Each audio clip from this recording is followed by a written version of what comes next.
Falegnameria Paludetto. Da più di 60 anni. Il legno su misura a casa tua.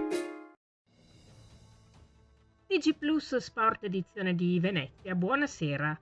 In apertura del nostro notiziario sportivo il basket. L'Umana Reyer Venezia ha comunicato di aver trovato un accordo per il prolungamento pluriennale del contratto con coach Andrea Mazzon. La prossima stagione sarà la quarta consecutiva come head coach della prima squadra femminile. È stato anche capo allenatore, ricordiamo, della prima squadra maschile dal 12 gennaio 2010 al 13 novembre 2013.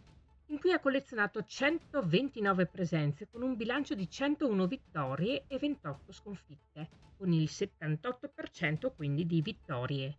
Da capo allenatore ha contribuito a riportare il tricolore in Laguna, centrando anche 2 semifinali scudetti, 2 finali di Coppa Italia, 2 semifinali e una finale di Eurocup Women. Parliamo ora di atletica. Oltre 1300 iscritti, 63 società, 72 titoli in palio. Sabato 8 e domenica 9 giugno al campo a San Giuliano di Mestre va in scena il campionato regionale individuale per le categorie allievi e juniores, una delle manifestazioni più attese della prima parte di stagione. Da assegnare 36 titoli maschili e altrettanti femminili in un appuntamento che vedrà al via i migliori prospetti veneti a livello under 18, gli allievi, e under 20, gli juniores.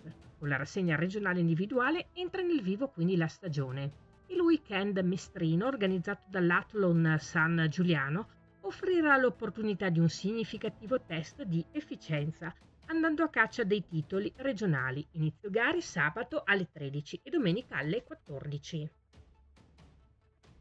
Caorle per una settimana, capitale italiana della ginnastica ritmica. Da martedì 11 a domenica 16 giugno il Palamare Vicentini di Vialdo Moro ospiterà infatti il campionato nazionale AIX di ginnastica ritmica.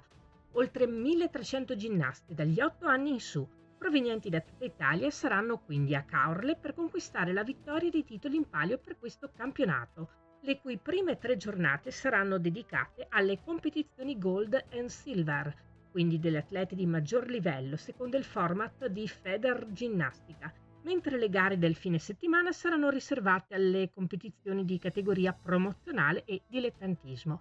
Si tratta di un grande evento sportivo da non perdere per i curiosi e gli amanti di questa disciplina. E restiamo a Caorle perché per il 4º anno consecutivo sarà la sede dello Streetball on the Beach, torneo 3x3 del circuito LB3 e FIP Estate 3x3 Italia. Sabato 22 giugno nella cornice di Lago Portesin a Porto Santa Margherita scenderanno in campo le categorie giovani Aquilotti, under 13 maschile e femminile, under 16 maschile e femminile. Domenica 23 giugno invece toccherà le categorie senior maschile e femminile agli esordienti anno di nascita 2013 e agli under 14, sempre maschile e femminile.